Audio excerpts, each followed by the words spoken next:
Vir die laaste 2 jaar het ons oorlandse reise ons geneem na van die mooiste plekke in Suid-Afrika.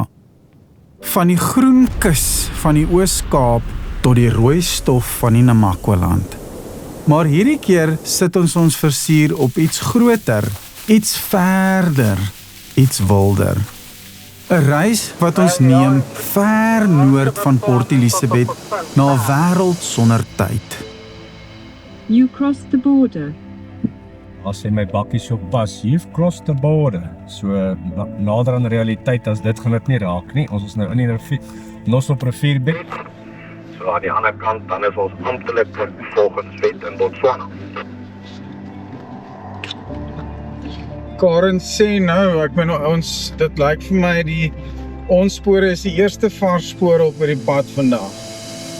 'n 4500 kilometer ekspedisie, die verste reis wat ons nog ooit aangepak het. Saam met ou vriendskappe wat weer herleef en herinneringe wat nog steeds gemaak moet word. Ons reis noord na 'n plek waar stilte stories vertel en waar die wind die woestyn se geheime fluister. 'n Plek wat ons nog nooit besoek het nie, die Kalahari.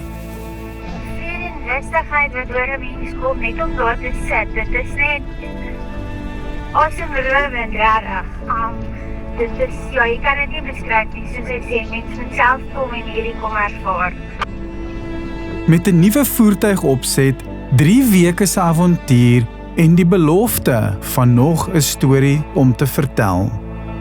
Hierdie is die Kalahari Kronieke.